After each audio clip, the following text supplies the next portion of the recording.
Sr. Presidente, senhoras e senhores deputados, o PSD escolheu para a sua declaração política a gestão da pasta da Administração Interna com particular enfoque na reforma ou reestruturação do CEF que tem vindo a ser propalada pelo Governo.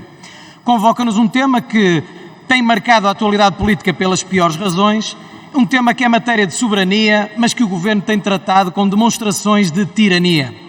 Porque não é possível, senhoras e senhores deputados, que uma reforma como a que o Governo pretende levar a cabo numa força policial do nosso sistema de segurança interno, seja feita à revelia deste Parlamento, que é o mesmo que dizer à revelia das suas possibilidades de futuro.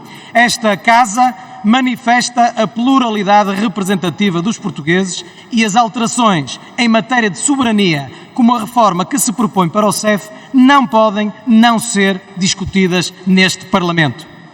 Mas é preciso que os portugueses percebam que o que importa aqui não é o debate pelo debate. O que importa aqui é assegurar que se consigam gerar os consensos imprescindíveis para que as alterações a introduzir, estas ou outras, não corram o risco de virem a ser alteradas por um futuro governo. Isto chama-se, em primeiro lugar, respeito pelas pessoas e pelas decisões que, em nome delas, aqui tomamos. É precisamente por isso que em matérias de soberania costumam os governos ter esta postura. Postura que não é apenas de respeito institucional pelo Parlamento, é uma postura exigida em prol do equilíbrio das alterações legislativas e em prol da sensibilidade que devem conhecer as intervenções numa área de que depende a segurança dos cidadãos. Mas, senhoras e senhores deputados, se falamos em autoridade do Estado, não podemos passar ao lado de eventos recentes como o festejo do Campeonato Nacional pelo Sporting. Todos concordaremos que era óbvio para qualquer cidadão que, ao conquistar um campeonato ao fim de 19 anos, os adeptos do Sporting Clube Portugal pretendessem dar largas à sua alegria. É naturalmente compreensível. Por isso, competia ao Estado não era propriamente proibir esses festejos, era antes gizar um plano para os controlar, dominar e orientar. É o que se espera de quem sabe o que está a fazer e não é surpreendido pelas circunstâncias.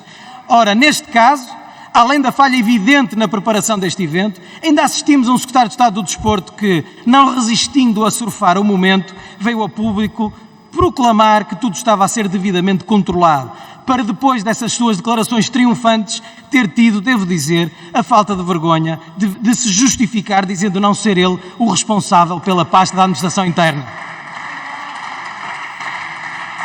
É isto que temos, senhoras e senhores deputados. Um governo com toda a gente a sacudir a água para o capote uns dos outros. O secretário de Estado para o ministro para a PSP para a Câmara Municipal de Lisboa. Como querem, senhoras e senhores deputados, que o cidadão compreenda que não se tenha conseguido preparar uma coisa que todos sabiam que ia acontecer? E como querem que o cidadão nos veja ao assistir aos membros do governo a endossar responsabilidades uns para os outros?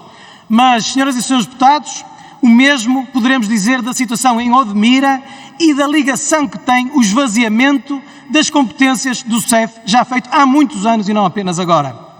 Porque Odmira não surgiu por uma casualidade, surgiu devido e assente numa alteração à Lei dos Estrangeiros, aqui aprovada em 2017 e reforçada em 2019, nos termos da qual o PS e a esquerda transformaram um regime excepcional de admissão de estrangeiros sem verificação de formalidades num regime regra, eliminando requisitos para entrar em Portugal, o que conduziu a um aumento de 500% na concessão de autorizações de residência em 2018 e do dobro disto logo em 2019. Uma medida alegadamente humanitária, mas que depois fecha os olhos às condições em que estas pessoas trabalham e vivem em Portugal. Eduardo Cabrita veio a este Parlamento dizer que a oposição rima pandemia com hipocrisia, e acabei de citar.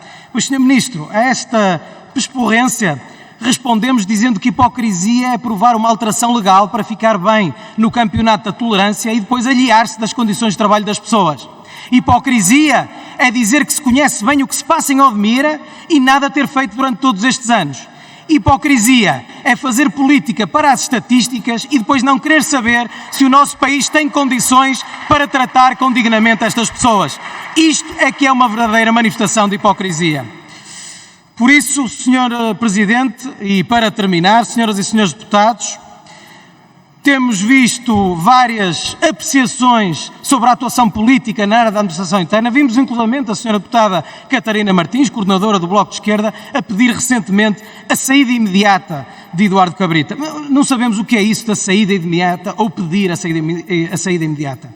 Quem somos nós, aqui a oposição, para querer ensinar o Primeiro-Ministro a governar ou para lhe dar dicas sobre a forma de condução da sua equipa? Nós não temos que pedir a demissão nem de Eduardo Cabrita, nem de qualquer ministro. Nós temos sim que exigir consequências políticas da atuação dos governantes. Para nós, o Governo só tem um responsável, chama-se António Costa. E quando o Primeiro-Ministro ignora os sinais evidentes de desorientação, quando o Primeiro-Ministro é indiferente às manifestações de autismo numa área tão sensível como a reforma do CEF, quando um Primeiro-Ministro entende não dever haver responsabilidades por factos que minam objetivamente a autoridade do Estado e quando um Primeiro-Ministro ainda brinca com a situação e com a tolerância dos portugueses, qualificando de excelente a atuação nesta pasta, passa a ser apenas sua a responsabilidade política. Passa a ser ele o responsável por este desgoverno a que assistimos sem nenhuma satisfação, mas com evidente preocupação. Muito obrigado.